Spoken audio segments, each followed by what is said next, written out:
बिस्मिल्लाहिर्रहमानिर्रहीम। अस्सलाम वालेकुम। कैसे हैं आप सब? उम्मीद करती हूँ बिल्कुल ठीक होंगे और अपने अपने घरों में खुश होंगे। जी, तो आज हम बात करने वाले हैं बेकिंग सोडा पे। जैसा कि हम सब जानते हैं कि बेकिंग सोडा एक वाइट कलर का पाउडर होता है जो कि मोस्टली बेकिंग में काम आता है, बेकिंग की चीज़ें बनाने में काम आता है। बेकिंग सोडा के बेनिफिट्स में सिर्फ बेकिंग ही नहीं आती है, उसके बहुत सारे ऐसे बेनिफिट्स हैं जो हमारी हेल्थ से रिलेटेड हैं। सबसे पहले हम बात करेंगे बेकिंग सोडा जिस मकसद के लिए यूज़ किया जा सकता है वो है हार्ट बर्न के लिए। जो हमारे जलन हो रही होती है, एसिडिटी हो गई होती है, जो बहुत पेनफुल कंडीशन होती है हार्ट बर्न की। ये हार्ट बर्न हमारे पेट से शुरू होता है, होता हुआ हमारे थ्रोट तक चला जाता है। इस हार्ट बर्निंग की मुख्तलिफ वजूहात होती हैं, जिनमें से कुछ वजूहात ये हैं कि जब हमें बहुत ज़्यादा किसी बात का स्ट्रेस लेते हैं हम, तो हमारा हार्ट बर्न होना शुरू हो जाता है। या फिर हम कुछ ऐसे फूड्स खाते हैं जिसे हमारी बॉडी एक्सेप्ट नहीं करती है, तो हार्ट बर्निंग स्टार्ट हो जाती है। या फिर बहुत ज़्यादा खाना खाने से हार्ट बर्निंग स्टार्ट हो जाती है।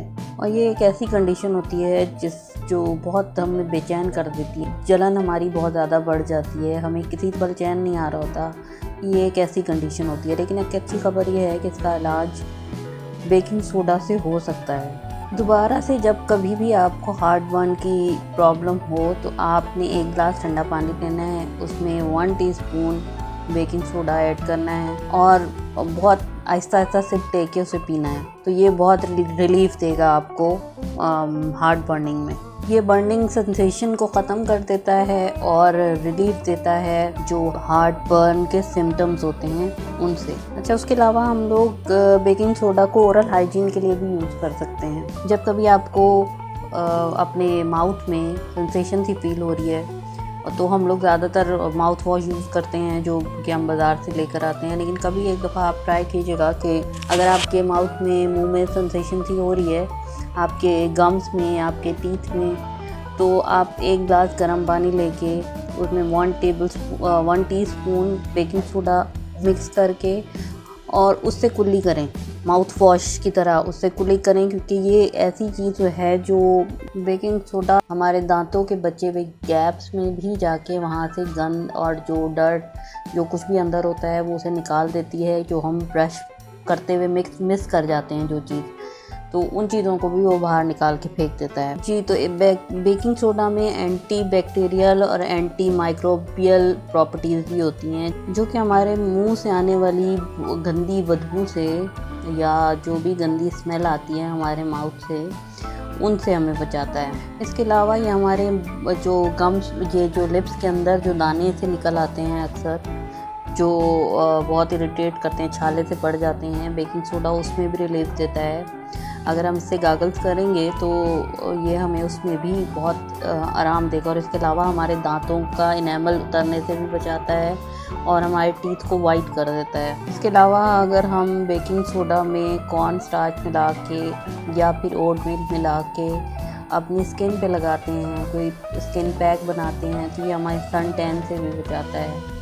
और सन टैन के अलावा अगर हमारी बॉडी पे किसी जगह इचिंग है तो भी हम इसे लगा के, इसका पैक अगर वहाँ पे लगाएं तो हमें बहुत ज़्यादा रिलीफ मिलता है। बेकिंग सोडे वाला पानी जब हम ऐसी जगहों पे लगाते हैं जहाँ पे, जैसे हमारा कभी जूता हमें काटता है तो हमारे पाँव के पीछे छाले से नहीं पड़ जाते हैं, तो उन छालों पे भी अगर आप बेकिंग सोडा लगाते हैं, ये बेकिंग सोडा वाला पानी, तो ये आपको बहुत रिलीफ देता है। या आप पाँव डिप करके टब में बैठ जाएँ और बेकिंग सोडा, जैसे मैंने बताया है कि थोड़ा पानी लेके उसमें हाफ कप के बराबर बेकिंग सोडा बराबर डाल के आप उसमें अगर पाँव डाल के बैठें तो ये आपको बहुत रिलीफ देगा।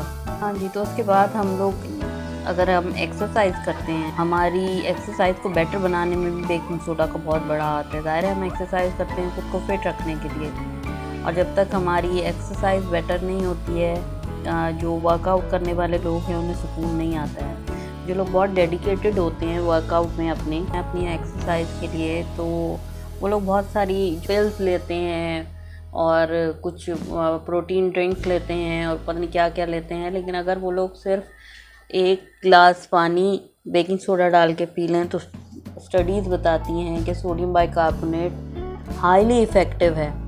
जब आप पीक पे परफॉर्मेंस दे रहे होते हो एक्सरसाइज की, तो उस टाइम पे ये बहुत बेहतर परफॉर्म करवा सकता है आपको, स्पेशली जब आप रोप से जो एक्सरसाइज करते हैं, हाई इंटेंसिटी की एक्सरसाइज, उसमें ये आपको बहुत हेल्प करता है, क्योंकि बेकिंग सोडा में हाई पीएच लेवल होता है। इससे आप बहुत देर तक एक्सरसाइज कर सकते हैं बगैर थके और अपनी एक्सरसाइज को बहुत वैल्यूएबल बना सकते हैं जिम में। यहीं पे इसके बेनिफिट ख़त्म नहीं हो जाते। जब आप एक्सरसाइज कर लेते हैं तो आप अपनी आर्म पिट पे, यानी आपकी बगलों में जो पसीना आया हुआ होता है, उस पर भी बेकिंग सोडा लगा के नेचुरली डिओड्रेंट बना सकते हैं। अच्छा, इसके बाद आ जाते हैं कि बेकिंग सोडा को हम यूज़ कर सकते हैं अपनी किडनी की हेल्थ को इम्प्रूव करने के लिए। कुछ रिसर्च से पता चला है कि बेकिंग सोडा किडनी की जो क्रॉनिक डिजीज़ होती हैं उनसे बचाव में बहुत ज़्यादा हेल्प करता है। किडनी का काम है हमारे ब्लड को फिल्टर करना और जो एक्सेस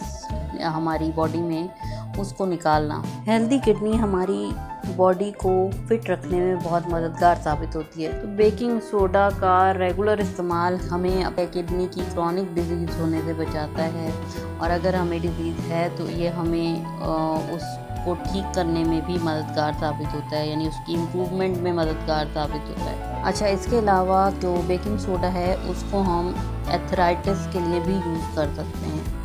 एथराइटिस यानी हड्डियों की बीमारी में भी काम आता है, पेन को रिलीफ देता है। और ये अक्सर जो हड्डियाँ हमारी हाथों की, पैरों की, जैसे टेढ़ी होती हैं किसी की हड्डियाँ, या किसी को नी में पेन होता है, स्टिफनेस होती है, बैक में पेन होता है, या फिर स्वेलिंग होती है, पाँव बहुत मोटे हो जाते हैं और स्टिफनेस होती है, या फिर जॉइंट हमारे बहुत ज़्यादा दुख रहे होते हैं। 2018 में एक रिसर्च हुई थी जिसमें बताया गया था कि एथराइटिस में 1 गिलास पानी में बेकिंग सोडा को डाल के पीने से ही हमारी हड्डियों के लिए बहुत ज़्यादा मुअस्सर साबित होता है। जो हमारा जॉइंट पेन है, जो हमारा दूसरे को, हमारे कहीं पे भी पेन है, हमारे रिस्ट में, हमारी एल्बो, नी, या फिर हमें गर्दन के पीछे स्टिफनेस हुई हुई होती है, या कहीं पे भी पेन है, आप 1 गिलास पानी में बेकिंग सोडा मिक्स करके पिएं तो आपको इससे बहुत ज़्यादा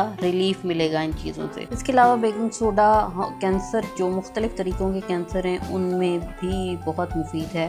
एक सर्च के हिसाब से ये भी कहा गया है कि बेकिंग सोडा कीमोथेरेपी के दौरान बहुत ज़्यादा इफ़ेक्टिव रहता है अगर हम इसका इंटेक करते हैं। लेकिन मैं कुछ भी आपको रिकमेंड नहीं करूँगी, और इनमें से कोई भी बीमारी आपको है तो अपने डॉक्टर से मशवरे के बगैर इसको इस्तेमाल नहीं कीजिएगा, क्योंकि ये हेल्थ का मामला है। ये सारी रिसर्चेस हैं वर्ल्ड में जो हो रही हैं और इन पे बात हो रही है, वो मैंने आपसे शेयर की हैं। लेकिन कुछ भी करने से पहले अपने डॉक्टर से पहले मशवरा ज़रूर कीजिएगा। तो कैसी लगी आपको आज की वीडियो? अगर पसंद आई हो तो प्लीज़ लाइक, शेयर, सब्सक्राइब ज़रूर कीजिएगा, और साथ बेल आइकन को भी प्रेस कीजिएगा। और अपना बहुत ख्याल रखिएगा और दुआओं में याद रखिएगा। अल्लाह हाफ़िज़।